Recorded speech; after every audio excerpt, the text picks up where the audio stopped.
may nakita akong parang maliit na supot na may lamang buhok.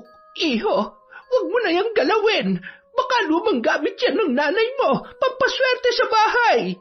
Hindi ko rin napaghandaan. Akala ko makalipas ang 16 na taon, magiging maayos din ang lahat. Pare, nakita ko siya. Nagsisimula na siya maghiganti. Umalis ka na sa lugar na ito. Magpakalayo-layo ka. Umalis ka na hanggat hindi pa huli ang lahat. Tumigil ka, Dominic. Anak ng teteng, manahimik ka. Umalis ka na't itikom mo yung bibig mo. Huwag na huwag mong babanggitin na nangyari. 16 na taon na nakalilipas. Dahil oras na bumagsak ako, isasama kita sa hukay. Ilang dekada akong nakakulong sa pagkamuhi laban sa inyong tatlo. Binaboy niyong buo kong pagkatao. Ilang beses ako nagmakaawa sa inyo, ngunit paulit-ulit niyo lang akong ginahasa. Alam mo bang sobra ko kayong kinamumuhian? Taon 1989, Cebu. Mainit ang panahon nung araw na yun. Isang jeep ang huminto sa tapat ng lumang arko ng barangay. Ilang saglit pa, bumaba si Dominic, hawak ang nagsisilakihan niyang 2 bagahe. Kasunod niyang bumaba ang asawang si Sofia na hawak kamay ang 10 taong gulang na anak na si Miguelito. Grabe, napakainit sa loob. Sobrang lagkit na ng katawan ko. Masanay ka na, mahal. Ganyan talaga dito sa probinsya. Saka nagkataon din kasi na sa ganitong buwan maraming mga bakasyonista at mga kabaryo ko ang umuwi dito sa Cebu. Papa, ang tataas ng coconut tree dito. Dito lumaki si Papa, anak. Hayaan nyo, bukas na bukas ay ipapasyal ko kayo sa bayan. Halina kayo, dun tayo sa waiting shed mag-abang ng tricycle. Malapit lang naman dito ang bahay ng nanay ko pero sobrang init ng panahon. Baka hindi nyo makayanan. Teka, nagugutom na ba kayo? Gusto nyo bang dumaan muna tayo sa karinderya para kumain? Hindi na, mahal. Baka kanina pa naghihintay ang magiging katulong natin sa bahay. Sumulat kasi ako sa kanya nung nakaraan na ngayong araw tayo makakarating dito sa probinsya. Napatango na lamang si Dominic dahil sa sinabi ng kanyang asawa. Napatingin siya sa kanyang anak. Bakas ang tuwa sa mukha nito habang nakatunganga sa mga nagsisitaasang puno ng nyog. Napangiti siya saka sila naglakad papunta sa waiting shed. Habang papalapit na doon, napansin niya ang isang lalaki na nakaupo sa gilid ng kalsada. Gusot ang buhok at mamula-mula ang namumugtong mga mata. Nakatingin ang lalaki sa kanilang direksyon. Maya-maya pa, napatayo ito saka sila sinalubong. Uy, Dom! Ikaw na ba yan? Matagal-tagal ka rin nawala. Felix! Uy, pare! Long time no see 16 na taon ka rin kasing nawala dito sa lugar natin 16 na taon na ba yon? Parang kailan lang. Ang bilis ng panahon, no? Mabuti naman at buhay ka pa. Siraulo ka. Malakas pa naman ako Ikaw nga tong mas matanda sa ating tingnan sino pala yung kasama mo? Asawa mo? Oo nga pala. Misis ko tsaka anak namin. Mahal, siya nga pala si Felix. Isa sa mga tropa ko rito. Magandang hapon. Magandang hapon din sa'yo, Mrs. ni Dominic. Mukhang maayos ang buhay ninyo Mrs. ni Dominic talaga, pare. Mukhang siraulo ka pa rin hanggang ngayon Kumusta pala? Anong balita? Ganun pa rin. Dakilang tambay pero paminsan-minsan nakakadiskarte din. Uy, alam mo ba, yung katropa natin na si Carlos, kapitan na ngayon sa kabilang bayan. Talaga? Oo, malakas ang kapit saka mayabang pa rin. Pag nagka-oras ka, mag-inuman tayo minsan. Aba, ayos Sige, tingnan natin. Oy, tricycle, Manong! Para! Dominic, ikaw na ba yan, iho? Abay, pamilyadong tao ka na pala. Opo, ako nga po ito. Kumusta, Tatang? Tagal nating hindi nagkita. Ilang taon din. Sa awa ng Diyos unti-unting gumiginhawa na ang buhay. Yung junior ko nasa abroad na. Saan ba kayo? Mabuti naman ho. Doon po kami sa dati naming tinitirhan. Sofia, sa loob na kayong maupo ni Miguel. Sa likod na lang ako. Paano, pare? Mauna na kami sa'yo, Dumaan ka sa bahay minsan, kwentuhan tayo. Sige, pre. Ingat kayo. Umandar na ang tricycle at umugong ang lumang makina noon habang unti-unting nilalamon ng alikabok ang figura ni Felix na naiwan sa gilid ng kalsada. Kumaway pa yun, ngunit hindi na napansin ni Dominic dahil abala na siya sa pag-ayos ng kanyang upuan sa likuran. Mula sa loob ng tricycle, pinapaypayan ni Sofia ang sarili habang yakap ang kanilang anak. Papa, ang ingay ng tricycle! Ganyan talaga yan, anak. Masasanay ka rin. Parang bawat lubak, umaalog ang buong katawan ko. Ay, pasensya na ho kayo, ma'am. Ganito na talaga tong kalsada dito mula pa noon. Ayos lang yan, tatang. Nakakamiss nga eh. Habang bumibiyahe, napapatingin si Dominic sa magkabilang gilid ng daan. Sa loob ng 16 na taon na nawala siya sa lugar na yon, marami na ang nagbago. Kung dati bilang lang ang mga kabahayan at ilang metro pa ang layo sa bawat isa, ngayon ay dikit-dikit na ang mga bahay at tila nagsisiksikan sa makitid na lupa. Ang dating maluluwag na damuhan ay napalitan na ng mga konkretong pader at bubong na yero. May maliliit din na tindahan sa halos bawat kanto. May nakasabit na kupas na tarpulin at mga karatulang inanod na ng panahon. Ilang saglit pa, huminto ang tricycle sa tapat ng isang lumang bahay na yari sa kahoy. Kupas na ang pintura at bahagyang nakabukas ang bintana. Bumaba si Dominic at tinulungan ang asawa sa mga bagahe. Ito na po ang bayad. Salamat po, tatang. Ay, salamat din, iho. Paano? Mauna na ako. Mag-iingat kayo. Pagkalayo ng tricycle, muling bumalik ang katahimikan sa buong paligid. Sa tapat ng bahay ay nakatayo ang isang matandang babae. Bahagyang kuba ang likod noon. Nakasuot ng kupas na saya at puting kamiseta. May hawak yung walis tingting at tila kanina pa naghihintay. Dahan-dahang lumapit doon si Dominic. Magandang hapon po. Kayo po ba si Nanay Teresita? Oo, iho. Ako nga. Ikaw siguro si Dominic. Magandang hapon po. Pasensya na po at ngayon lang kami nakarating. Walang anuman, iha. Inaasahan ko na rin naman kayo. Mainit ang biyahe, hindi ba? Opo, sobra po. Mahal, buksan mo na ang pinto. Baka gutom na tong anak mo. Ay, halina kayo sa loob. Pasensya na, matagal na rin hindi nalilinisan to. Ay, wag ho kayong mag-alala. Mabilis at malinis po ako sa paglilinis ng bahay. Kami na ho maglilinis ng asawa ko. Matanda na ho kayo at baka mapagod pa kayo. Saka, sobrang maalikabok ho rito. Mabuti pa at sa kwarto na lang muna kayo ni Miguel matapos kong linisin yon. Ay, sige, iho. Ikaw ang bahala. Dahan-dahang bumukas ang pinto ng lumang bahay, kasabay ang paglangit-ngit ng kalawanging bisagra. Isang makapal na alikabok ang agad na bumungad, na tila 16 na taon ding naghintay sa pagbabalik ni Dominic. Pumasok si Sofia habang yakap si Miguelito. Pilit iniiwasang matapakan ang nagkalat na tuyong dahon at ipan na nakasabog sa sahig. Tumayo si Lola Teresita sa gilid, tahimik na pinagmamasdan ang bawat sulok ng kanilang bahay. Medyo madilim dito, mahal. Mabuti pa, buksan mong lahat ng bintana. Oo, matagal na kasing nakasara to eh. Teka, bubuksan ko lang ha.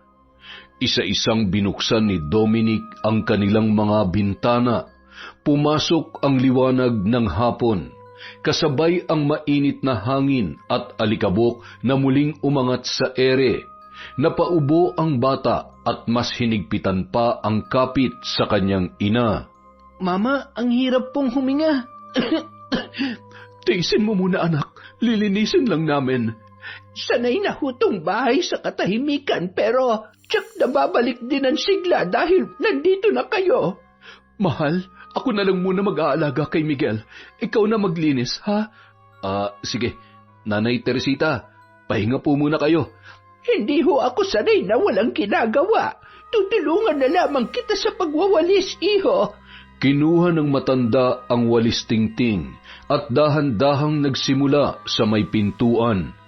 Bawat hagod ng walis ay may kasamang mahinang bulong at napansin yun ni Sofia. Nanay, may sinasabi po ba kayo? Ay, wala, iha. Nakasanayan ko lang talagang makipag-usap sa sarili ko. Sa bagay ho, ganyan din ho ako minsan eh. Maiba ko, matagal na po ba kayong naninirahan sa lugar na ito? Medyo matagal na rin. Mas matagal pa sa iniisip mo. Doon po ba kayo galing sa kabilang barangay? Doon po kasi ako sumulat. Oo, doon ako nanunuluyan ngayon. Marami na nagbago sa lugar na ito, pero may mga ala-ala talagang ayaw maglaho. Maiba po ako, Nay. May pamilya pa ho ba kayo? Yung apo kong babae na lang ang tanging kasama ko sa buhay. Ganun ho ba? Nasaan na po ang apo ninyo? Hindi nakaimik ang matandang babae. Dahil doon, napatingin si Sofia sa kanya. May kakaibang lungkot sa mga mata nito. Lungkot na parang hindi lamang para sa kanyang sarili. Kaya hindi na nagtanong pa si Sofia. Inisip niya na baka dala lang yon ng katandaan. Sa kabilang banda, patuloy na nagbubukas ng mga aparador si Dominic. May mga lumang kaldero, basag na pinggan at mga gamit na tinakpan na ng alikabok. Habang naglilinis ang lalaki ay bigla siyang napatigil. Bakit may ganito? Ano yon, mahal? May nakita kong parang maliit na supot. May lamang buhok. Iho, huwag mo na yung galawin. Bakit po? Baka lumang gamit yan ng nanay mo, pampaswerte sa bahay. Napakamot ulo na lamang si Dominic, saka ibinalik ang supot sa sulok ng aparador. Hindi niya alam kung bakit bigla siyang kinilabutan. Samantala, si Miguelito naman nakaupo sa isang lumang silya, tahimik na nakatingin sa dingding at napansin yun ng kanyang ina. Anak, anong tinitingnan mo dyan? Mama, may babae po sa taas. Ha? Anong babae? Nakangiti po siya, tapos mahaba po ang buhok niya, Mama. Napatayo si Sofia at agad na nilapitan ang bata. Tumingin siya sa direksyon na itinuturo noon, ngunit wala naman siyang nakita. Wala siyang napansing kakaiba. Ilang saglit pa, tahimik na lumapit sa kanila si Lola Teresita. Marahan nitong hinaplos ang ulo ng bata. Anak, wala namang tao sa taas. Ano bang pinagsasasabi mo? Baka naman namalikmata ka lang. Pero, Mama, may mga batang mas bukas ang mata sa mga bagay na hindi natin nakikita, Iha. Ganun po ba? Oo, lalo na kung bagong dating pa lamang sila sa isang lugar. Nagkatinginan sina Sofia at Dominic. Pareho silang hindi mapakali. Ngunit pinili na lamang nila na ipagsawalang bahala ang lahat. Inisip nila na pagod lamang sila sa biyahe. Kinagabihan, matapos ang maghapong paglilinis, maagang natulog ang mag-anak. Nangingitim na ang langit sa labas at ang mga kuliglig ay nagsimula ng mag-ingay sa paligid. Humiga si Sofia katabi si Miguelito, habang si Dominic naman ay nananatiling gising. Nakahiga ngunit nakatitig sa kisame. Hindi mapalagay ang lalaki. Mahal, hindi ka pa ba inaantok? Ewan ko ba, parang ang bigat ng pakiramdam ko eh. Baka dahil lamang yan sa pagod. Mahaba rin ang biyahe natin kanina. Hindi na sumagot pa si Dominic. Pinilit niya na lamang ipikit ang kanyang mga mata. Hindi nagtagal, tuluyan din siyang nakatulog. Kinabukasan, sinalubong ng maagang sikat ng araw ang lumang bahay. Pumasok ang liwanag sa mga bintana, tinangay ng hangin ang natitirang alikabok kahapon. Maagang nagising si Sofia. Maingat siyang bumangon upang hindi magising ang mag-ama. Dumiretso siya sa kusina at nagsimulang maghanda ng almusal. Ilang saglit pa, dumating na si Lola Teresita. May daladala yung tabo at walis. Magandang umaga, iha. Magandang umaga rin po, Nanay. Masyado po kayo maaga. Ay, nakasanayan ko na. Hindi na rin naman mahimbing ang tulog ko kapag ganitong tumatanda ka na. Ilang saglit pa, lumabas si Lola Teresita upang magwalis sa bakuran, habang si Sofia naman ay nagpaiwan sa kusina upang ipagpatuloy ang kanyang pagluluto. Nagluto siya ng sinaing at pritong isda. Maya-maya lumabas na si Dominic, bagong gising at may nakapatong na tuwalya sa kanyang balikat. Magandang umaga, mahal. Ang aga mo namang bumangon. Magandang umaga rin, mahal. Baka gusto mo magkape? Salamat. Pagkatapos noon, umupo ang lalaki sa bangkong kahoy sa may kusina. Napansin niya na maayos na ang paligid kumpara kahapon. Kahit luma ang bahay, unti-unti na yung nagmumukhang may buhay. Maya-maya pa, nagising si Miguelito at lumabas ng kwarto. Panay pa ang paghikab ng bata habang hawak nito ang maliit niyang laruan. Mama, gutom na po ako. Halika, anak. Kakain na tayo. Umupo ang pamilya sa hapagkainan. Ipinaghain pa ni Sofia ng pagkain ang kanyang mag-ama.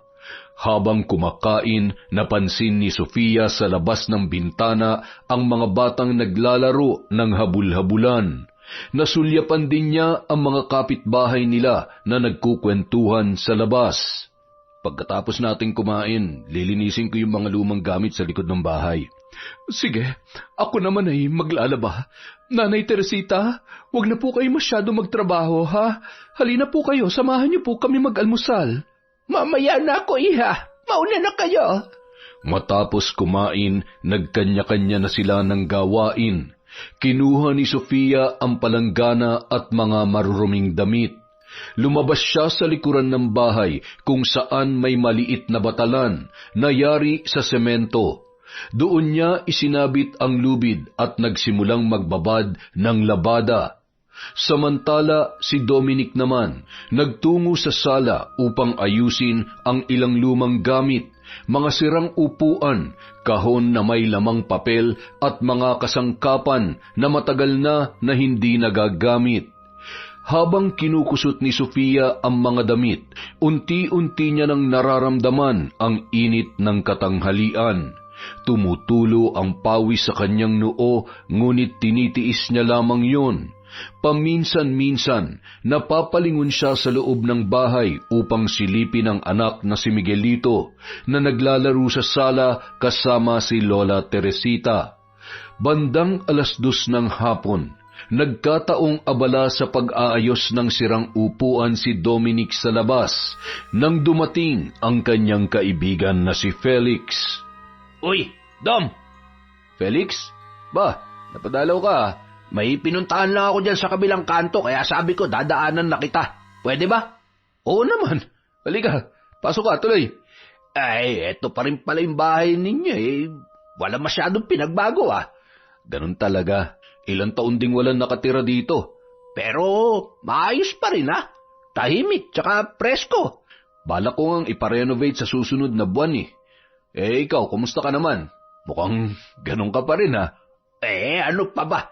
Buhay tambay pa rin. Diskarte dito, diskarte doon. Ikaw, mukhang gumanda na ang buhay mo ah. Sakto lang. Nagtatrabaho para sa pamilya. Hindi na nagsalita pa si Felix. Sa halip, inilihis niya ang usapan. Ilang sandali pa, lumabas si Sofia mula sa likuran. Hawak ang malaking palanggana. Oh, may bisita ka pala. Magandang hapon. Ay, magandang hapon din. Pasensya na po sa abala. Walang problema. Paano, mahal? Felix, maiwan ko muna kayo rito, ha? Magsasampay muna ako sa likuran. Tawagin mo lang ako, mahal, kung kailangan mo ng tulong, ha? Ngumiti na lamang si Sofia at dumiretso sa likod bahay upang magsampay ng mga pinaglabhan. Sa sala, nagpatuloy ang kwentuhan ng dalawang lalaki. Napag-usapan pa nila na mag-iinuman kinagabihan. Makaraan ang halos kalahating oras ay napatayo si Felix saka nagpaalam sa kaibigan. O siya, mauna na ako.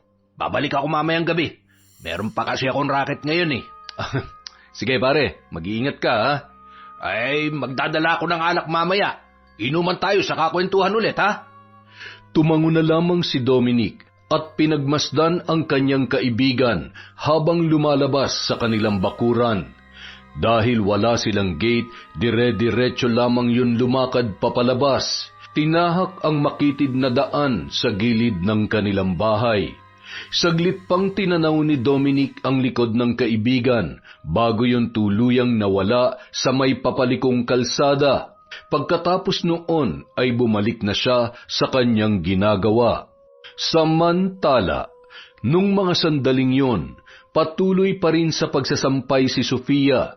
Nakayuko siya habang inaayos ang mga damit sa lubid nang mapansin niya na tila may dumaan sa kanyang tagiliran. Napaangat siya ng tingin ngunit wala naman siyang nakita. Tanging mga dahon lamang na tinatangay ng hangin ng malalaking punong kahoy. Bakit parang may dumaan? O hindi kaya namamalikmata lamang ako? Sa loob naman ng bahay, naroon si Lola Teresita na nakaupo sa lumang silya. Pinagmamasdan si Miguelito na abalang-abala sa paglalaro ng mga robot nitong laruan sa sahig. Maya-maya pa, biglang huminto ang bata at napatingin sa bukas na pintuan. Lola, may babae po kanina sa labas. Ha? Anong babae? Nakatayo lang po doon, tapos umalis na po. Napakunot noon na lamang ang matanda. Sumilip siya sa pintuan, ngunit gaya ni Sofia kanina, wala rin siyang nakitang kahit na ano. Hindi na lang niya pinagtuunan ng pansin ang tungkol sa bagay na yon. Sa isip niya, baka nagbibiro lamang ang bata. Sa labas naman, muling tumingala si Sofia sa likod bahay. Hindi niya alam kung bakit, ngunit bigla na lamang siyang kinabahan. Parang may matang nakamasid sa kanya mula sa kung saan. Hindi niya lang matukoy kung saan yun nanggagaling. Ilang saglit pa, lumapit sa kanya ang asawang si Dominic. Mahal, marami ka pa bang isasampay? Patapos na to, mahal. Umalis na si Felix. Oo, may racket siya pero babalik din naman yun mamayang gabi. Magiinuman daw kami. Ganoon ba? Sige, pakibuhat tong palanggana, mahal. Pakidala sa banyo. Sige, mauna ka na sa loob. Ako nang bahala dyan. Hindi pa man nakakaalis ang mag-asawa sa kanilang pwesto nang biglang umalingasaw ang amoy ng ginisang bawang at sibuyas mula sa kusina. Nagkatinginan ang dalawa. Naunang pumasok sa loob ng bahay si Sofia. Nadatnan niya si Lola Teresita na nagluluto sa kusina. Si Miguelito naman nakaupo sa mesa habang nakatingin sa labas ng bintana. Nanay Teresita, nagluluto na pala kayo. Anong ulam natin? Ay, tinolang manok, iha. Ganun po ba? Ako na po magsasaing. Ay, hindi na kailangan. Nakapagsaing na ako. Naku, Nay, salamat po. Maiwan ko muna kayo rito. Papaliguan ko na lang muna si Miguel. Miguelito, anak, halika, paliliguan ka na ni Mama. Tuwang-tuwa namang lumapit ang bata sa kanyang ina.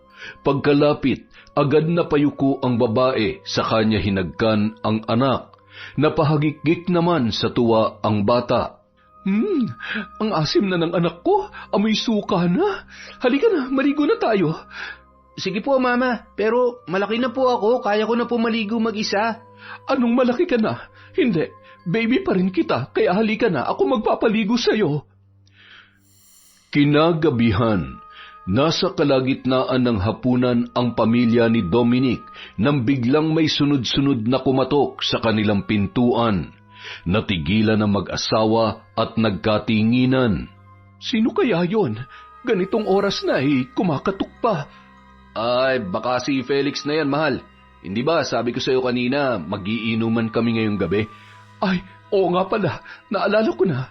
Pagbuksan mo na, mahal, baka lamukin siya sa labas. Sige, sandali lang ha. Napatayo si Dominic at sinalubong ang kanyang kaibigan. Pagbukas pa lang niya ng pinto ay sumalubong na sa kanya ang muka ni Felix. Nakatayo yun sa may pintuan, pawis ang noo at tangan ang 2 bote ng inumin. Oh, Dom, di ba't sabi ko sa'yo babalik ako? O eto na, dala ko na yung bote. Aba, Felix, halika, pumasok ka. Nakapaghapunan ka na ba? Kung hindi pa saluhan mo na kami.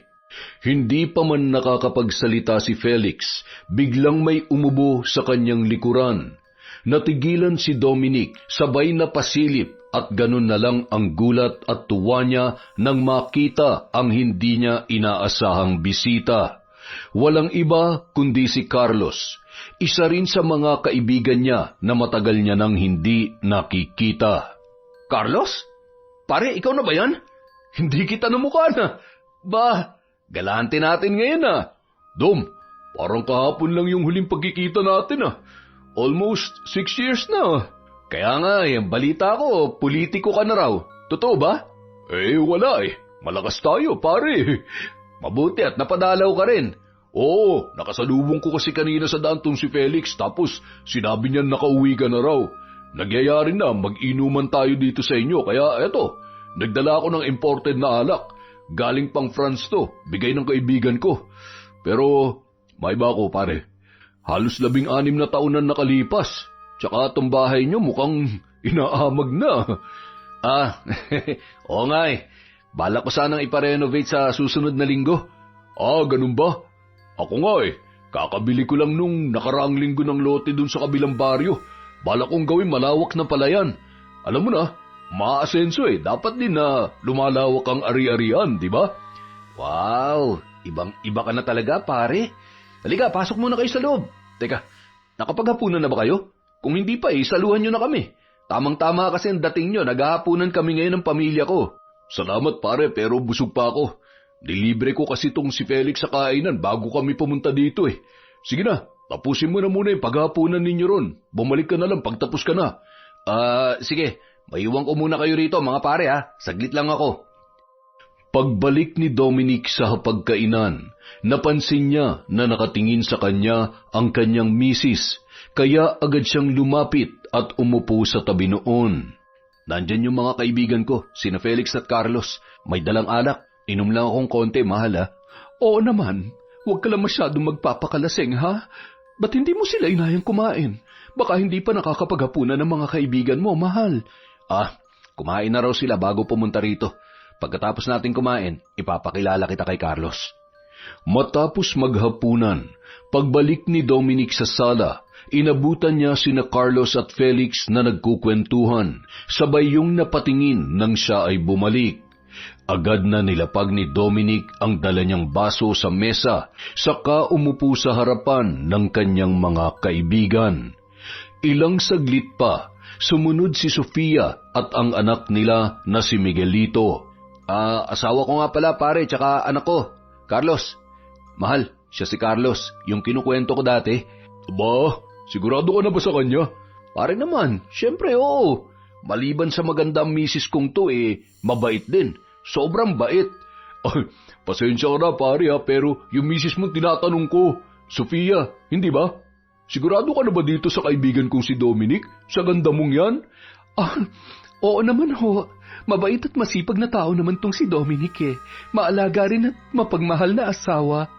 Kung hindi mo pa alam, marami akong ari-arian, Sofia. Meron din akong sasakyan. Kakabili ko lang noong nakaraang buwan. Alam mo naman, sobrang hirap dito sa lugar namin pero hindi ako nabibilang sa kanila. Ako nga pala mayor sa kabilang bayan. Kung may libre kang oras at kung gusto mo ipapasyal kita sa bayan. Pare naman, asawa ko na yan Ay, biro lang pare. Nagbibiro lang naman ako Mahal, mauna na kami ni Miguelito sa kwarto Huwag mo masyadong damihan ng inom mo. Felix, Carlos, mauna na kami sa inyo Sige mahal, susunod na lang ako sa inyo mamaya Tumango na lamang ang babae, saka niyaya na ang kanilang anak na si Miguelito sa kanilang silid. Bago pa man siya tuluyang makaalis sa sala, napansin niya ang malagkit na tingin sa kanya ni Carlos. Napangisi pa ang lalaki bago tumungga ng alak na dala ni Felix. Lihim naman na kinilabutan ang babae. Hindi niya agad nagustuhan ang ugali ng kaibigan ng kanyang asawa, kahit yun ang unang beses na sila ay nagkakilala. Napailing na lang siya bago niya binigay ang buong atensyon sa kanyang anak. Samantala, nang makaalis si Sofia ay saka nagsimula sa pagkukwentuhan habang nag-iinuman sina Dominic at ang kanyang mga kabarkada. Pare, huwag ka magagalit binibiro ko lang yung asawa mo. Kilala mo naman ako, pero sobrang swerte mo sa misis mo Maganda na, napaka-sexy pa. Pare, saan ba kayo nagkakilala ng misis mo?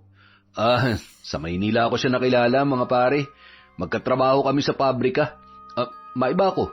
Kumusta ka naman, Carlos? O mas dapat ba kitang tawaging Mayor Carlos? Eto, parelax-relax na lang. Madalas out of town ako dahil iniimbitahan ako sa mga party. Wow! Ang sarap talagang maging mayor, pare, no? Ako nga Eto, dakilang tambay pa rin. Napatawa na lamang si Carlos dahil sa sinabi ni Felix. Napailing naman si Dominic. Halos 2 oras din ang inilaan nila sa pag-iinuman at pagkukwentuhan bago nagpaalam si Carlos na mauuna na umuwi. Paano? Una na ako sa inyo, mga pare May meeting pa kasi ako bukas ng umaga Sige pare, mag-iingat ka Pare, pwede bang makitulog ako dito sa inyo ngayong gabi? Dito na lang ako sa upuan nyo. Kasya naman ako dito Oo naman pare, sandali.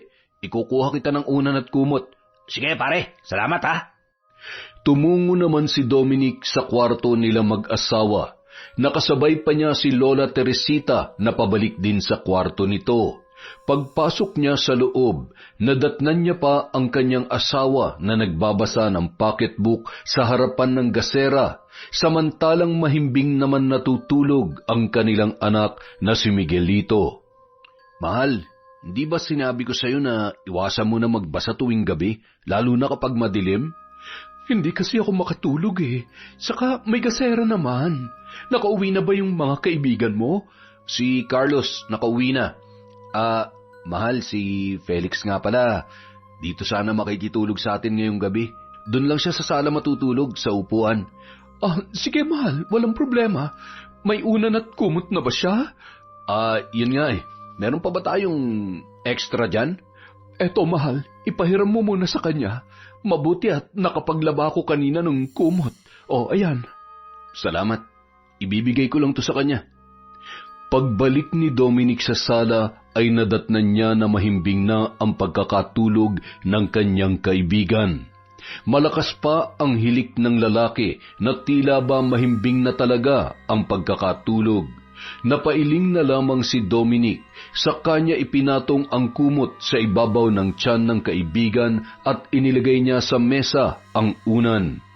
Pare, nandito lang tong unan mo Iniligpit ni Dominic ang mga bote ng alak na kanilang ininom. Maging ang mamahaling dala ni Carlos ay itinabi niya dahil mayroon pang natira. Nang matapos yun, saka siya bumalik sa kwarto nilang mag-asawa. Dala ng pagod at tama ng alak ay mabilis na nakatulog si Dominic. Isang araw, naisipan ni Dominic na ilabas ang kanyang mag-ina. Matagal na ring hindi nakakapaglibot si Sofia kaya pumayag agad yun. Masayang nag-ikot ang mag-anak sa bayan. Dumaan din sila sa palengke. Bumili pa ng merienda si Miguelito at sandaling nagpahinga sa may plaza. Habang naglalakad, napadaan sila sa isang maliit na parlor shop. May makukulay na poster sa salamin at may nakasabit pang karatula na hair salon. Mahal, sandali lang Gusto ko sanang magpakulot ng buhok. Ang tagal ko na kasing hindi nakakapagpaayos Sige lang, mahal. Dito na lang muna kami ni Miguelito sa labas. Hihintayin ka lang namin dito. Sige, mahal. Maraming salamat. Masayang pumasok si Sofia sa loob ng parlor. Sobrang tahimik doon. Dalawa lamang ang parlorista at ang isa sa mga yon ay agad na lumapit sa kanya pagkapasok pa lamang sa pintuan. Ano pong ipapagawa niyo, ma'am? Magpapakulot sana ako. Erika, ikaw na magkulot kay ma'am. Ma'am, si Erika po ang pinakamagaling na magkulot dito sa amin. Magandang tanghali po, ma'am. Ako po si Erika. Ako po ang bahala sa buhok nyo. Hali po kayo. Upo po kayo dito. Sige, salamat. Kaagad namang sumunod si Sofia sa parlorista. Habang inaayusan, panakanakang napapatingin ang parlorista sa salamin. Napansin ni Sofia na minsan ay sa direksyon ng pintuan ito sumisilip kung saan nakaupo si Dominic at si Miguelito. Nung una, hindi niya yon napansin. Inisip niyang normal lang yon. Baka tinitingnan lamang niya na may papasok pang customer. Ma'am, asawa niyo ho ba yung lalaking yan? Oo, bakit mo na itanong? Kakilala mo bang mister ko? Hindi na sumagot pa si Erika. Tahimik lang nitong pinagpatuloy ang kanyang ginagawa. Kaya naman ipinagsawalang bahala na lamang ni Sofia ang tungkol doon. Makalipas ang ilang oras, natapos din ang pagkukulot sa kanya. Masaya si Sofia sa kinalabasan ng kanyang buhok. Lumabas siya ng parlor na may ngiti sa labi. Uy, wow! Bagay na bagay sa'yo, mahal ah. Talaga?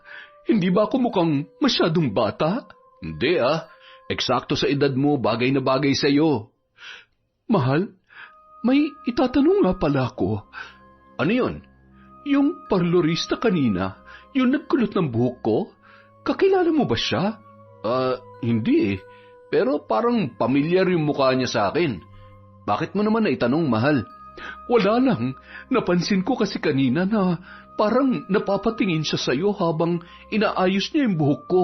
Tsaka tinanong niya kung asawa kita. Akala ko kakilala mo. Baka naman napugian lang sa akin, mahal. Alam mo naman tong asawa mo, sobrang pogi. Ay nako, ang yabang mo talaga. Ma, pa, uwi na po tayo. Inaantok na po ako eh. Gusto ko na pong umuwi. Sige anak. Mahal, halika na.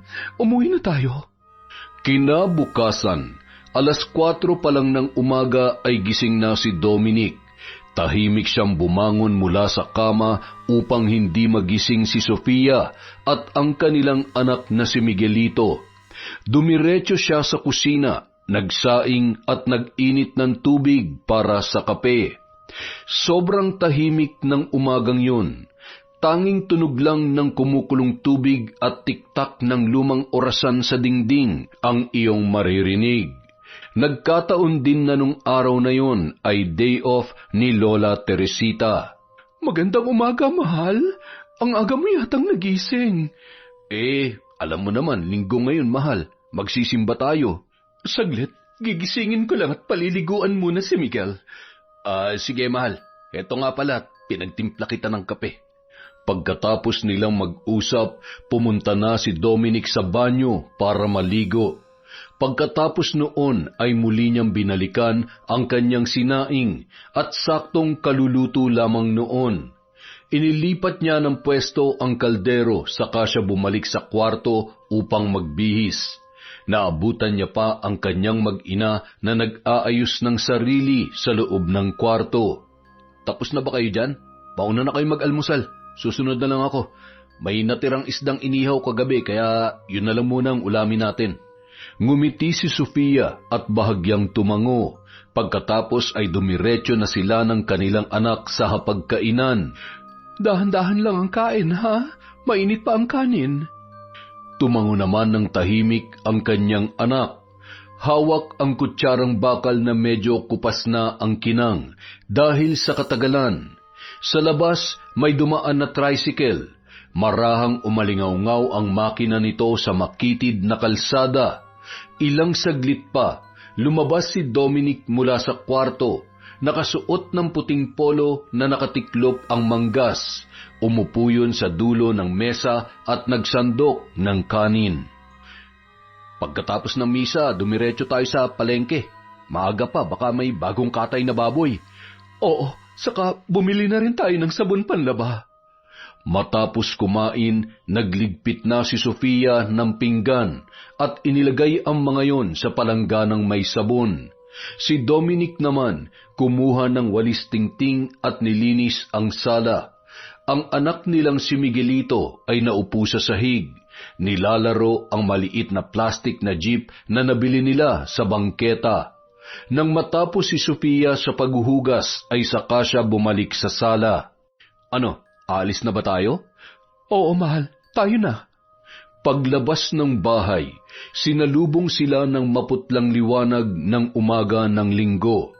Tahimik ang paligid at kakaunti pa lamang ang tao sa kalsada. Nag-abang sila ng tricycle sa labas at nagpahatid sa simbahan sa bayan. Nang makarating doon, medyo marami na ring tao ang nagtipon sa loob, ngunit wala pa ang pari. Hindi pa man nakapasok sa loob ang mag-anak nang mapansin ni Dominic si Felix sa gilid ng simbahan. Nakaluhod ang lalaki na tila nanlilimos sa mga dumarating na tao. Oh, pare, anong ginagawa mo dito? Bakit ka nanlilimos? Ay, Dom, ano ka ba? Isa to sa mga racket ko. Sa simbahan ka pa talaga dumidiskarte? Pare naman, baka humaba lalo ang sungay mo niyan. Hayaan mo na. 3 beses ko lang naman to ginagawa sa loob ng 1 buwan. Humanap ka na kasi ng matinong trabaho, pare. O di kaya ay humingi ka ng tulong kay Carlos. Mayaman naman na yung isang yun. Malamang tutulungan ka nun na makahanap ng trabaho. Wag na pre. Nakakapagod magtrabaho eh. Ayos na sa akin yung ganito, nanlilimos. Ay, ewan ko sa'yo. Sige na, papasok na muna kami sa loob. Baka magsisimula na yung misa. Napatango na lamang si Felix bilang tugon. Tumuloy sa loob ng simbahan si Dominic at maging ang kanyang mag-ina. Sa likuran na lamang sila naupo. Habang naghihintay ng misa, nakaramdam si Sofia na parang may nakamasid sa kanila. Kaya iginala niya ang kanyang paningin sa loob ng simbahan. Hanggang sa naagaw ng kanyang atensyon ang babaeng pamilyar sa kanya, ang parlorista. Nakaupo yun sa bandang gitna ng simbahan sa kanilang kaliwa. Diretso ang tingin sa kanila at nakatutok yon sa asawa ni Sofia. Sa hindi malamang dahilan, biglang kinutuban ang ginang. Palihim niyang siniko si Dominic sa tagiliran. Mahal, sabihin mo nga, hindi mo ba talaga kilala ang parlorista na yan? Ha? Anong ibig mong sabihin, mahal? Nasaan? Ayun oh, tingnan mo. Parang nakatingin siya sa pwesto natin eh. Hindi ako sigurado eh, pero baka nga. Ilang saglit pa, lumabas na ang pari at nagsimula na ang misa. Halos 1 oras din ang tinagal ng misa, ngunit sa loob ng 1 oras na yon ay panay ang sulyap ni Sofia sa parlorista na hindi rin natitinag ang pagkakatitig sa kanila. Hindi niya maiwasang makaramdam ng kaba at pagtataka. Pakiramdam niya may koneksyon ang kanyang asawang si Dominic sa babaeng yun. Talaga bang hindi mo siya kilala, mahal? Hindi talaga ako sigurado, mahal eh. Tayo na, tapos na misa. Baka maubusan pa tayo ng karne sa palengke. Nang makalabas sila ng simbahan, wala na sa dati niyang pwesto si Felix. Kagaya ng napag-usapan, dumiretso sila sa palengke. Mabuti na lamang at may naabutan pa silang karne ng baboy, kaya bumili sila ng 1 kilo. Dumaan din sila sa grocery store at bumili ng sabong panlaba at gatas ni Miguelito. Nang matapos sa pamimili, umuwi na ang pamilya. Naabutan pa nila si Lola Teresita na nagwawalis sa harap ng bahay. Oh, Nay, nakabalik na po pala kayo. Ay, oo, iho. Kanina pa. Siya nga pala. Napadaan yung kaibigan mo rito kanina. Ano nga ulit ang pangalan nun? Federico? Franco? Si Felix Subang ibig niyong sabihin? Ay, oo, si Felix nga. Pasensya ka na. Masyado na akong makakalimutin. Ganyan lang siguro talaga kapag tumatanda na. Ay, nako Nay, hindi nga halatang matanda na kayo eh. Mukha pa rin kasi kayong teenager. Ay, nako, mapagbiro ka naman masyado. Ang sabi nga pala ng kaibigan mo ay dadalaw siya rito mamayang gabi. Mag-inuman daw kayo kasama si Mayor Carlos. Mahal, mauna na kami ng anak mo sa loob, ha? Sige, mahal. Susunod na lang ako doon. Sige lang. Magdiwang kayo hanggang gusto ninyo. Dahil darating ang panahon, matatapos din yan. Ho? Anong ibig niyong sabihin, Nay? Ang ibig kong sabihin, hanggang bata pa kayo, magpakasaya na kayo. Kasi pag tumanda na kayo, hindi nyo na yan magagawa. Ganun pala. Sige, Nay. Papasok na lang muna ako sa loob. Kinagabihan, hindi na muling sumulpot si Felix sa bahay ni na Dominic. Akala ng lalaki ay abala lang ang kanyang kaibigan, kaya hindi niya na lang yon pinansin. Ngunit paglipas ng mga araw ay hindi na talaga nagpakita si Felix. Isang umaga, habang nagbubunot ng damo si Sofia sa labas ng bahay, lumapit sa kanya ang matabang babae na kanilang kapitbahay. Madalas siyang pinupuntahan noon para magkwento ng kung ano-ano. Sofia, hindi ba kaibigan ng asawa mo si Felix? Opo, ate. Bakit ho? Alam mo ba, nagkasakit ang lalaking yon. Marahil ay kakadrugs niya. Ho? Ano pong ibig niyong sabihin? Hindi ba nabanggit sa'yo ng asawa mo?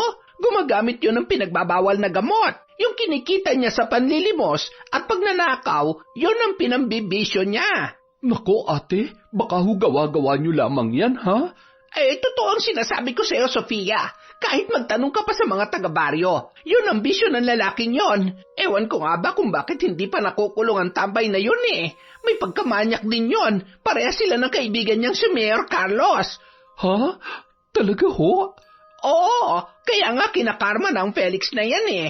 Ayon sa chismis na narinig ko sa kabilang baryo, tinubuan daw siya ng mga bukol at pasa sa katawan. Lumobo raw ang tiyan at may mga uod pa sa sugat niya. Naku, grabe, nakakadiri talaga. Ay, Sofia, paano? Alis na ako. Uutang muna ako sa tindahan ni Aling Mary ng pansit canton at sardinas. Sa susunod na linggo pa kasi ang sahod ng asawa ko eh. Sige ho, Aling Bebang.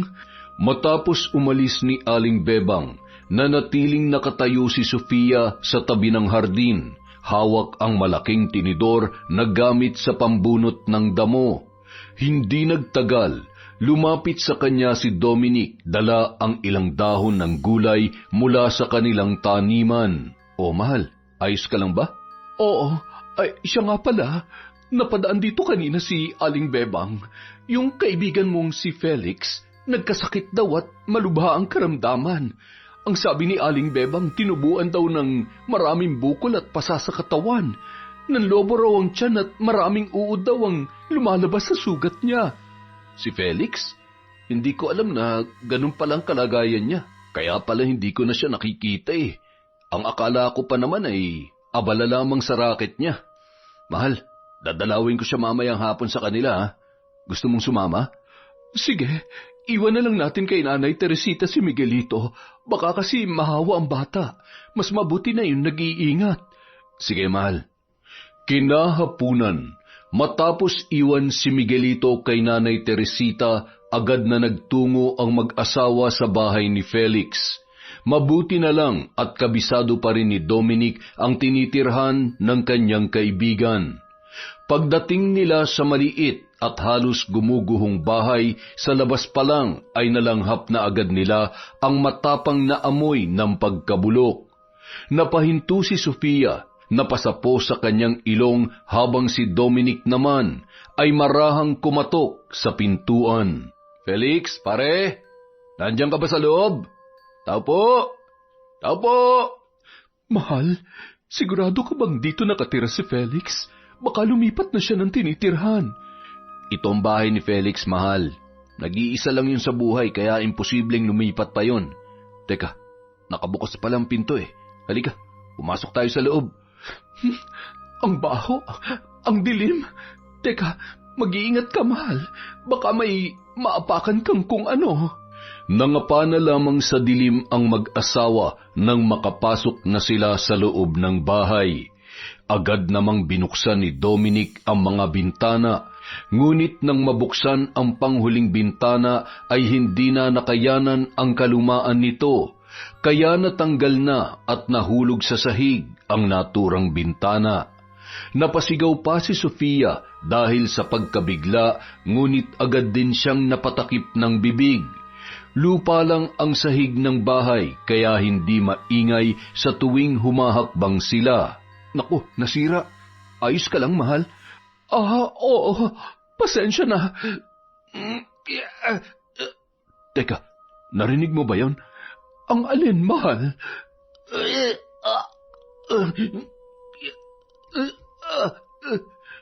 Si Felix. Tara, baka nasa kwarto siya. Agad na pumunta ang dalawa sa silid-tulugan ni Felix. Nang makarating sila sa kwarto, naabutan nila yon na nakahiga sa banig na nakalapag sa lupa.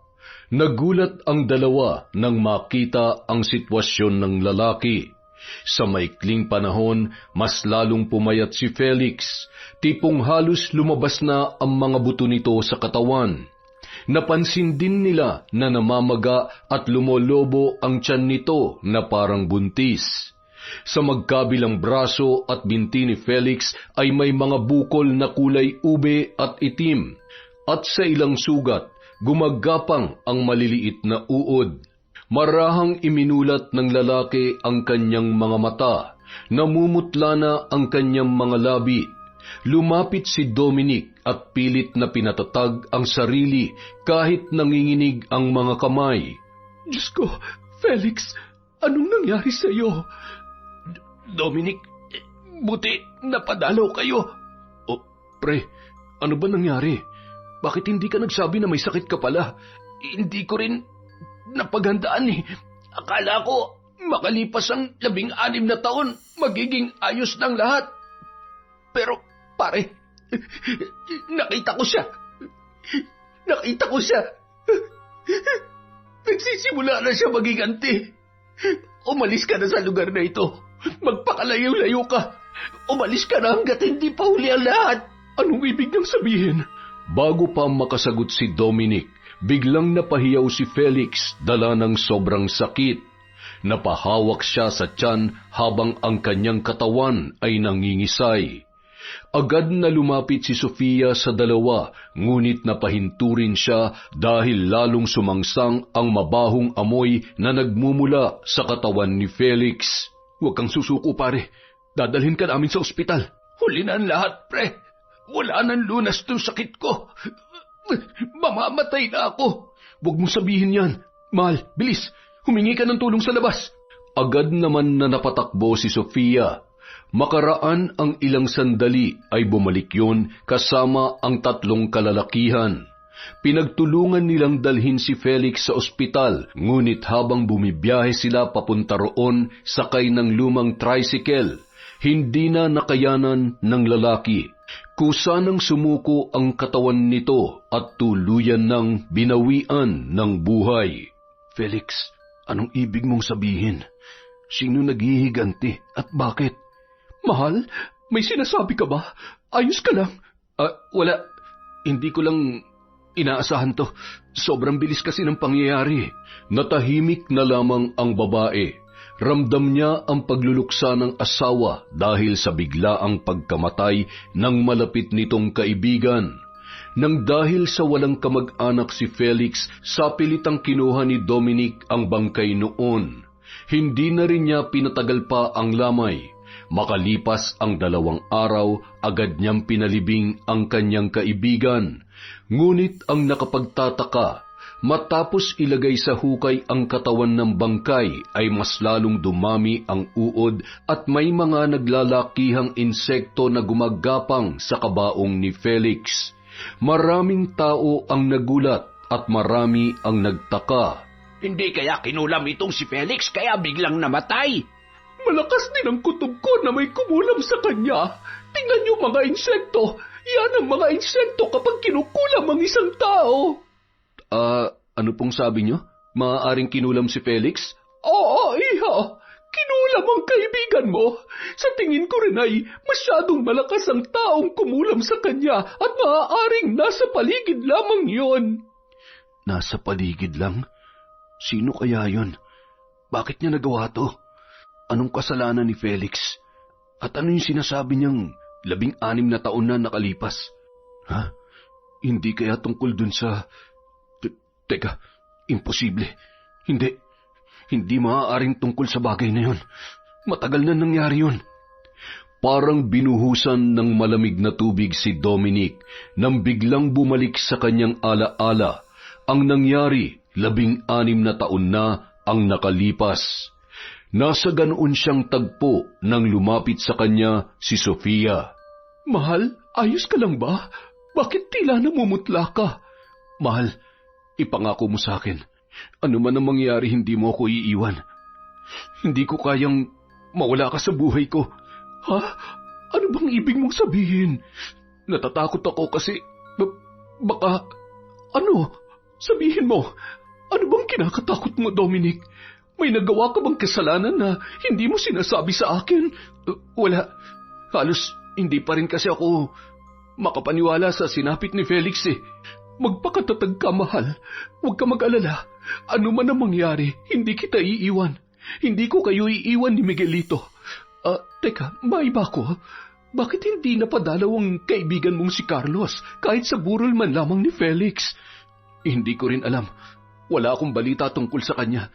Baka naman busy o kaya nag-out of town ulit. Tama ka. Pwede naman. 3 araw matapos ang libing ni Felix, nakarinig ng usap-usapan si Dominic mula sa mga kababaryo niya na bigla ang nagkasakit ang alkalde sa kabilang bayan. Malubha raw ang karamdaman noon at ayon sa mga sabi-sabi, halos hindi na raw makatayo. Agad namang dinalaw ni Dominic ang kaibigan, ngunit nagulat siya nang personal niyang makita ang sitwasyon ni Carlos. Carlos, ano nangyari? Ang dami mong bukol sa katawan. At saka, puro uod din. Balak kong lumuwas sa Maynila bukas ng umaga para magpagamot sa pinakamagaling na doktor sa Pilipinas. Carlos, hindi ka ba nagtataka? Kasi parang may taong gumaganti sa atin. Anong ibig mo sabihin, Dominic? Ano bang sinasabi mo? Kasi si Felix... namatay din noong nakaraan at ang sabi ng mga matatanda, kinulam daw siya. Tapos ngayon, ito ka, bigla rin nagkasakit at may mga bukol din sa katawan, kagaya nung kay Felix. Huwag mo nga akong itulad kay Felix. Hampas lupa yun, kaya hindi posibleng dapuan siya ng maluhang karamdaman. Imposibleng kinukulam ako, Dominic. Marami ako natulungan. Ako ang mayor dito. Mapera akong tao, makapangyarihan at malakas. Pero... paano kung may kinalaman to sa nangyari? 16 na taon na nakalipas, pare. Ano bang sinasabi mo? Anong ibig mong sabihin? Carlos, hindi mo na ba naaalala? May ginahasa tayo ni na Felix. 16 na taon na nakakalipas. Tumigil ka, Dominic. Manahimik ka. Umalis ka na at itikong mo yung bibig mo. Huwag na huwag mong babanggitin na nangyari nung mga panahon na yon. Dahil kapag nalaman niya ng mga tao at nasira ako, isasama kita sa hukay. Tumigil ka. Lumabas ka kung ayaw mong ipakaladkad kita sa mga gwardya ko. Nagngingit-ngit ang mga ngipin at nakakuyom ang kamao nang lumabas si Dominic sa silid ni Carlos. Galit na galit siya sa kaibigan, ngunit may bahagi rin sa isip niya na natatakot at hindi mapakali.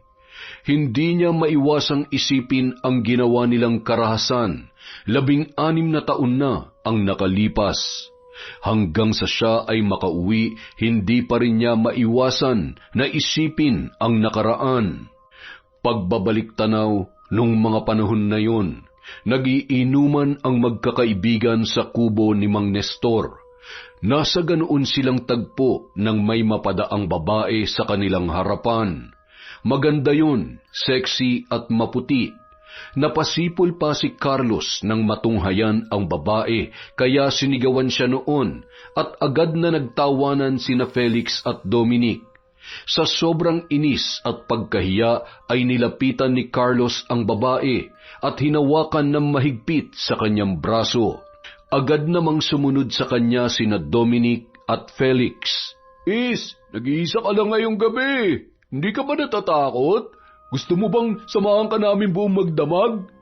Bastos, umalis ka kung ayaw mo isumbong ko kayo sa alkalde. Aba, matapang ah. Yan, ganyan ang gusto ko sa isang babae. Bitawan mo ako, manyagis ka. Carlos, halika na pre. Bumalik na lang tayo sa pag-iinom. Hayaan mo na siya. Manahimik ka nga, Dominic. Ang hina mo talaga. Sabihin mo nga, bakla ka ba? Ano? Ulitin mo nga yung sinabi mo. Ang sabi ko, kung bakla ka ba? Aba, buwisit ka.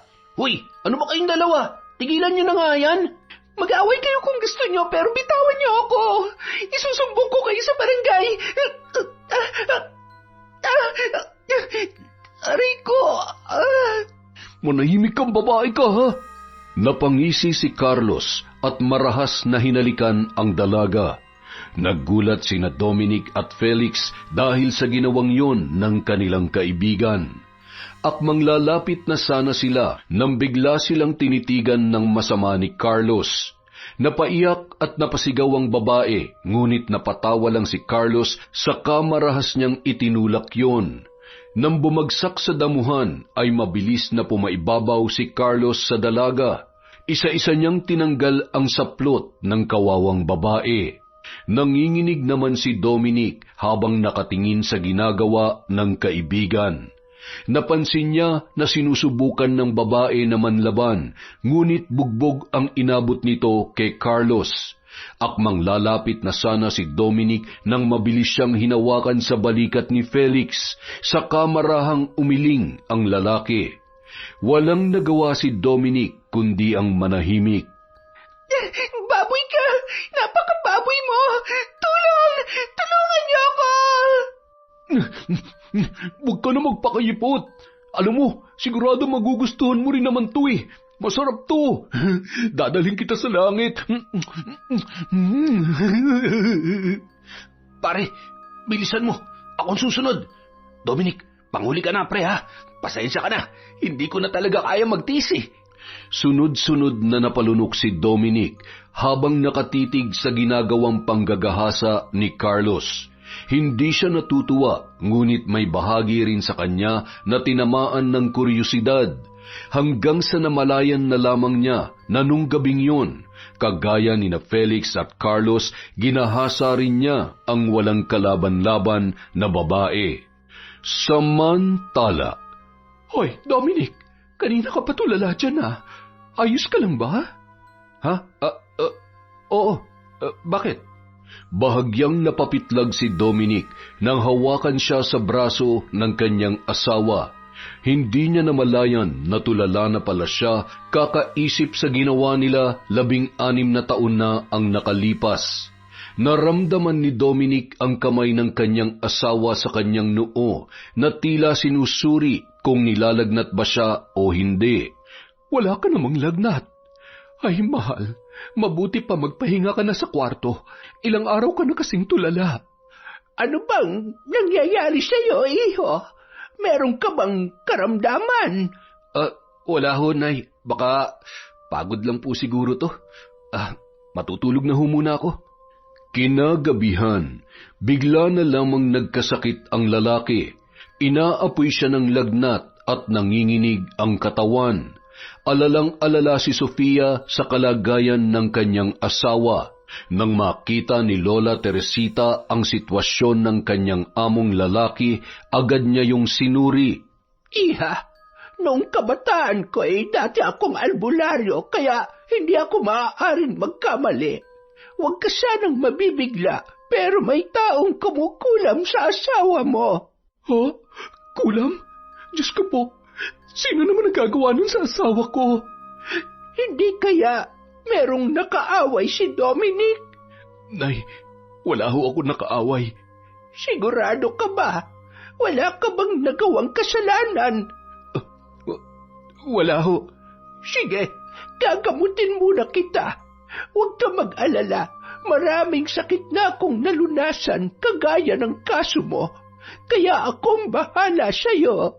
Nang gabi ring yun, agad na nagsagawa ng ritual si Lola Teresita. Nagsindi siya ng itim na kandila, kumuha ng pulang tela saka nanalangin. Habang isinasagawa ang ritual, pakiramdam ni Dominic ay parang may humihigop ng kanyang lakas. Ngunit saglit lamang yun, dahil pagkaraan ng ilang minuto, naramdaman niya na unti-unting gumagaan ang kanyang pakiramdam. Bumaba rin ang kanyang lagnat. Matapos ang ritual, pinainom siya ni Lola Teresita ng halamang gamot. Makakatulong yan para manumbalik ang nawala mong lakas. Nay, maraming salamat po sa tulong ninyo. Hindi ko alam kung anong gagawin ko kung wala kayo. Napatango at ngumiti lang si Lola Teresita, saka siya nagpaalam sa mag-asawa na magpapahinga na muna siya sa kanyang silid. Kinabukasan, naging maayos naman ang lahat at tumagal din yon ng ilang araw. Nabalitaan din ni Dominic na lumuwas na sa lungsod ang kanyang kaibigan na si Carlos. Bukod doon, wala na siyang balita tungkol sa lalaki. Pagkalipas ng ilang linggo, bumalik na sa normal ang lahat. Nawala na rin sa isip ni Sofia ang mga alalahanin. Hanggang isang araw, nagising na lamang ang mag-asawa na inaapoy ng lagnat ang kanilang anak na si Miguelito. Diyos ko po, anak, gumising ka. Ang taas ng lagnat mo. Mahal, tingnan mo. Lumulobo ang tiyan ni Miguel. At marami siyang pasa at bukol sa katawan. Teka, may uod din ang mga sugat niya. Sandali, tatawagin ko lang si Nanay Teresita. Nay! Nay Teresita! Oh, bakit, iho? May problema ba? Nay, si Miguelito po. Hindi ko alam kung ano nangyayari sa kanya pero sobrang taas po ng lagnat niya. At tingnan niyo, lumaki rin ang tiyan niya. Nagkaroon ng maraming bukol at pasa sa katawan. Diyos ko po, Nay Teresita, tulungan niyo po ang anak ko. Gamutin niyo po siya. Dominic, hindi ka titigilan ng taong kumulam sa iyo at sa iyong anak hanggat hindi mo inaamin ang nagawa mong kasalanan sa kanya. Sabihin mo, ano ba ang kasalanan mo? 16 na taon na ang nakararaan. Oh, 16 na taon? Teka, paano nyo nalaman ng tungkol dyan? Hindi ko kayo maintindihan. Dominic, sabihin mo nga, ano ba talaga ang nangyari nung panahon na yon? May nagawa ka bang kasalanan? Mahal, Dominic, nakikiusap ako. Magtapat ka na. Huwag mong pahirapan ang anak natin. Maawa ka sa kanya. Sunod-sunod na bumagsak ang luha ni Dominic. Ramdam niya ang panginginig ng buo niyang katawan habang nakatingin sa kanyang mag-ina. Nanghihina si Miguelito, nanginginig at namumutla. Si Sofia naman, humahagulgol sa pag-iyak. Ilang saglit pa, napakuyom na lamang ng kamao ang lalaki. Sofia, makinig ka. 16 na taon na nakalipas. May ginahasa kaming babae ni na Carlos at Felix, pero maniwala ka. Napilitan lang ako at hindi ko sinasadya. Sobrang tagal na nun kaya hindi ko akalain na mangyayaring lahat ng to. Yung babae, hindi ko alam kung nasa na siya. Teka, yung babae. Sofia, naalala ko na. Kaya pala pamilyar sa akin yung babaeng parlorista. Siya pala yung ginahasa namin nung mga panahon na yun. Si Erica. Ginahasa niyo si Erica? Diyos ko, mapapatawad pa kaya kayo ni Erica sa ginawa niyong pambababoy sa kanya? Diyos ko po, paano nang anak ko? Paano na si Miguelito? Mahal, patawad. Pero gagawa ko ng paraan para humingi ng tawad kay Erica. Gagawin ko lahat mailigtas lamang ang anak natin. Kahit na buhay ko pa maging kapalit. Nung araw ding yun, desperadong tumungo ang mag-asawa sa bayan upang hanapin ang naturang parlorista. Wala nang ibang inisip si Dominic kundi ang humingi ng tawad at mailigtas ang kanilang anak na si Miguelito. Ngunit nang makarating sila sa salon ay hindi na nila naabutan pa si Erica. Alam mo ba kung saan siya nakatira? Oo, pero... Pakiusap, sabihin mo kung saan nakatira si Erica. Hindi kami masamang tao. Kailangan ko lang talaga siyang makausap. Malalim na napabuntong hininga ang parloristang kaharap ng mag-asawa. Nagdadalawang isip kung sasabihin ba niya kung saan nakatira si Erica o hindi.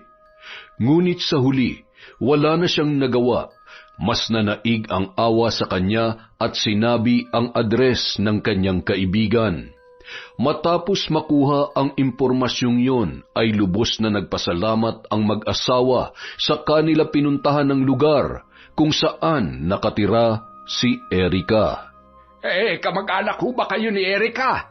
Tanong ng tricycle driver na sinakyan ng mag-asawa. Masukal ang daan at liblib ang lugar. Malayo rin yun sa bayan kaya kinakailangan nilang sumakay ng tricycle. Ay, hindi po. Kakilala lang. Ay, akala ko'y kamag-anak niya kayo. Sila na lang kasi ng lola niya ang magkasama sa buhay, pero simula nung mangamo ang lola niya sa kabilang baryo, palagi na lang nag-iisa si Erica sa kanilang bahay. Talaga po? Nasaan po ba mga magulang niya? Maagang naulila si Erica sa mga magulang. 2 taong gulang siya nung mamatay ang tatay niya at nang tumungtong siya sa edad na 5, sunod namang binawian ng buhay ang nanay niya. Kaya yang si Erica, halos lumaki na yan sa pangangalaga ng lola niya. Mahal na mahal siya ng kanyang lola. Nag-iisang apo lamang yan. Kumusta naman ho ang lola niya? Saan ulit siya nagtatrabaho? Hindi ko maalala Basta ang alam ko lang, bagong balik lang sa probinsya ang mga amo niya. Dito na tayo. Kita niyo bang maliit na kubong yan? Diyan nakatira si Erica at ang lola niya. Salamat ho, Manong. Ito ho ang bayad. Mag-iingat po kayo. Salamat kayo rin. Tara na, mahal. Habang naglalakad si Dominic at ang asawa niya palapit sa kubong tinitirhan ni Erica, hindi niya maiwasang kabahan. Ramdam niya ang panlalamig at panginginig ng kanyang kamay. Nang makarating sila sa harap ng pinto ay agad siyang kumatok, pero ganoon na lamang ang gulat niya nang salubungin sila ng isang matandang babae. Nanay Teresita, ano kong ginagawa niyo rito? Anong kailangan ninyo? Bakit kayo nandito? Umalis na kayo! Nanay Teresita, kayo po bang lola ni Erica? Siya po ang apo ninyo? Tama ka. Ako nga ang lola ng babaeng ginahasa ng asawa mo. 16 na taon na ang nakalilipas. Ilang taon na kong naghintay para sa araw na ito. Ngayon, oras na para maningil at wala na kayong ligtas. Nay Teresita, pag-usapan ho natin to. Teka, nasan po ang anak ko? Bahagyang napasilip sa loob ng bahay si Dominic, ngunit ganun na lang ang pagkabigla niya nang makita ang anak na si Miguelito na nasa loob. Nakatali ang kamay at paa ng bata at may takip ang bibig. Sa tabi niya ay may babaeng tahimik na nakaupo. Walang iba kundi si Erica. Erica, alam kong malaki ang kasalanan ko sa iyo, pero sana pakinggan mo ko. Alam kong walang kapatawaran ang ginawa namin sa iyo 16 na taon na nakalilipas. At alam ko na hindi lang basta pagkakamali yun. Pero sana huwag mong saktan ang anak ko. Ako na lang ang parusahan mo kapalit niya. Ako naman ang nagkasala sa iyo Pakiusap, pakawalan mo ng anak ko. Erica! Ilang dekada akong nakakulong sa pagkabuhi laban sa inyong 3. Binaboy niyong buo kong pagkatao. Ilang beses ako nagmakaawa sa inyo, ngunit paulit-ulit niyo akong ginahasa. Alam mo bang sobra ko yung kinamumuhian? Alam kong walang kapatawaran ang ginawa namin sa iyo, pero patawad. Patawarin mo ko. Hindi ko dapat ginawa yun. Hindi sana ako nagpadala sa tukso. Kasalanan ko. Kasalanan ko ang lahat. Pero kahit gaano kabigat ang kasalanang nagawa niyo, hindi ako nagparusa sa inyo. Anong ibig mong sabihin? Teka, Nanay Teresita, ikaw bang may kagagawan ng lahat ng ito? Mga hayop kayo! Walang kapatawaran ang ginawa niyong kababuyan sa apo ko. Hindi ko kayang manahimik na lamang sa isang tabi. Ilang dekada siyang nabuhay na may dalang dungis na kayo ang may kagagawan. At nagpatuloy lamang kayo sa buhay na parang walang sinirang kaluluwa. Tama ka. Ako ang bumarang sa inyo. Sa inyong lahat. Tuluyan ng nanginig at nanlamig ang buong katawan ni Dominic. Samantala, wala namang tigil sa paghagulhol ang asawa niyang si Sofia. Takot na takot ang babae habang nakatingin sa nakakaawang kalagayan ng kanyang anak. Tuluyang napaluhod si Dominic sa harapan ng matandang babae. Napahagulhol at nagsisisi sa nagawang kasalanan. Erika, pakiusap, patawarin mo ako. At hindi, ako na lang ang kulamin niyo. Doblehin yung kaparusahan ko. Titiisin ko lahat ng yan, wag lang ang anak ko. Lola, tama na po. Pero, Apo, paano ka? May mga taong nakapagbayad na ng utang nila at mukhang nagsisisi na rin naman si Dominic sa kasalanang nagawa niya. Pakawalan niyo na po sila. Gusto ko na magkaroon ng panibagong buhay, Lola. Gusto ko na lang pong magpakalayo-layo sa lugar na ito at kalimutan ng lahat. Napaangat ng tingin si Dominic kay Erika nang marinig ang sinabi ng babae. Napailing pa si Lola Teresita, ngunit may namumuong butil ng luha sa gilid ng kanyang mga mata. Ilang saglit pa, bumuntong hiningayon saka naglakad sa loob. Tinanggalan ng tali ang kamay at paa ni Miguelito. Inalis din ang nakatakip sa bibig ng bata. Patakbo naman na umiyak ang bata papunta sa kanyang mga magulang. Diyos ko po, anak, ayos ka lang ba? Patawad ko ngayon lamang kami. Natakot ka ba, anak? Miguel, Sofia, Erika, Nanay Teresita, patawarin niyo ako. Tama na. Umalis na kayo sa lugar na ito. Nanginginig pa ang tuhod ni Dominic nang siya ay tumayo. Agad niyang niyakap ang kanyang mag-ina saka umalis sa lugar na yun. Nang makauwi sa bahay, muli siyang humingi ng tawad sa asawa at anak at nangako na hindi na muling gagawa ng anumang kasalanan. Kinabukasan, naglaho na ang mga pasa at bukol sa katawan ni Miguelito. Bumalik na rin sa normal ang tiyan ng bata. Lumipas ang ilang araw na balitaan na lang ng mag-asawa na umalis na sa lugar ang maglolang sina Teresita at Erika. Walang nakakaalam kung saan pumunta ang maglola at kung ano ang dahilan ng kanilang pag-alis. Isang araw, habang nagtitiklop ng pinaglabhang damit si Dominic sa sala, biglang lumapit sa kanya ang misis niyang si Sofia. Namumutla ang babae at pinagpapawisan, kaya agad na napatayo si Dominic saka sinuri ang kalagayan noon. Mahal, bakit namumutla ka? Ayos ka lang ba?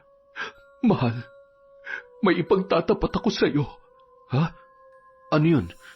Kasi Mahal, sabihin mo na. Kinakabahan ako sa iyo eh. Ano ba yun? Mahal, buntis ako. Magdadalawang linggo na. Talaga? Ibig sabihin, magiging kuya na si Miguelito? Miguelito, anak, halika rito. Magiging kuya ka na. Nakangiting napatango si Sofia dahil sa sinabi ng asawa. Sa tuwa ay agad siyang binuhat ni Dominic at pinaikot sa ere, ngunit agad din siyang huminto. Hinalikan niya sa noo si Sofia, saka mahigpit na niyakap. Papa, ano po nangyari? Ikaw kasi, Dominic eh. Bakit kasi sumigaw ka pa? Ayan tuloy, tumakbo papunta rito ang baby ko. Mama, sabi pong malaki na ako eh. Anak, magiging kuya ka na. Buntis ang mama mo. malapit ka na magkaroon ng nakababatang kapatid. Talaga po, Papa? Ano magiging pangalan ng kapatid ko? Ano kaya, mahal? Kapag siguro lalaki, Eric, tapos kapag babae, Erika. Sigurado ka ba, mahal? Oo, ayaw mo ba? Pwede rin naman nating palitan. Hindi, ayos na sa akin yun. Maganda naman eh. Siya nga pala, mahal. Uuwi na tayo sa susunod na linggo sa lungsod. Nagpadala na kasi ng sulat si boss eh. Kinakailangan na nating bumalik doon. Sige, maganda yan. Nasasabik na rin ako makita uli ang lungsod eh.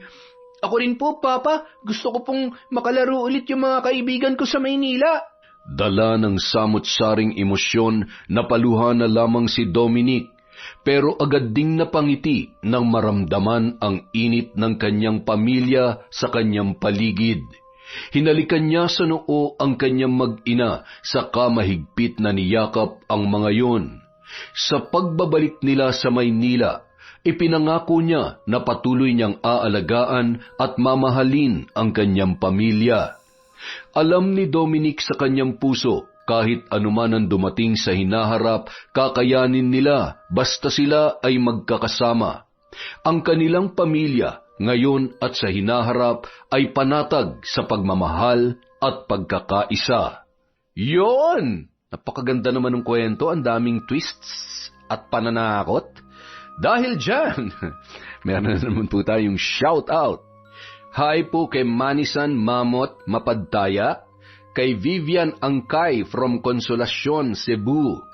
Hi po kay Queen B. Bicolana, kay Lady Dam, Lilibeth de Guzman, Lent TV2, hi po. Hi kay Aisha Marie Getutua from Tapun, Dalagete, Cebu. Hi po kay IP Micaela, kay Kim Bara, Maria Catalina Norcio, kay Rosalinda at sa anak na si Jocelyn ni Rolly Tulabing, tsaka si Riza, Ronnie at Marites Tulabing. Bah, kita mo nga naman, pati chismosang kapitbahay, pina-shoutout pa ni Bossing ah. Joke lang po yun. Hi po kay Lady Deng, kay Arlene Consensino, Bea 5 Pink, Alice Mediatrix Momo, Alma Mihay, Aimee Carbonilla. Hi din po kay Chris Alcantara, kay Jessie Register, Sylvia Marie Alegre, Janice Delphine Ramirez. Hi po kay Grace Duque from Taiwan, Margie Banosong, Laxmi, Yvonne Despi, Medelina, Marian de la Fuente, kay Mirna Bueta Briquillo from San Vicente, Northern Samar. Hi po kay Joanna Parate, kay Zalhi Cruz from Qatar, kay Asia Angeles. Hello po sa mga taga Q-Mart from Virgie Latorre. Hi din po kay Yolanda Lopez. Happy 18th birthday kay Stephanie Faye. Kahapon po yon from Mami Vanji Sambile. Hi po kay Vicky Abut from Aisha Salhi Aldoseri. Kay Josephine Marcaida, Bianca at Roberto from Baguio City. Hi po kay Lindy Jacusalem. Hi kay Norberto Capistrano, kay Edgardo Fontanilla, Yang Pasardan, Michelle de la Cruz, Elenita, Elsa, Elsie Pasasadaba. Hi kay Ali Gonzaga, kay Gucci Dili at Melan Laher from Emma Gaper. Mag-iingat po kayong lahat dyan palagi. Hello din po kay Chat Aldeza, kay Shauma TV, Regan Machico, Mami Riza, Roxanne Gaudicos, Merly Herbolingo, kay Gay Somodio, kay Manny Maniego, kay Ramil Fariolin, Faye Yuson, Antonio Ortanes Jr., sa Galindes at Ramos family of CDO from Peter Tom Galindes. Hi po kay Maria Grace Grefalja, kay Rose Da Bakel from Sultan Kudarat. Hello po kay Joy Aniban, kay Jana May Creo, Minerva Concepcion, Da Edmond, Glovina Perales from Maldives. Hi din po kay Azenar Noriv at kay Somni na first commenter natin kahapon. Maraming salamat po sa walang sawang pagsuporta sa Kwentong Enteng.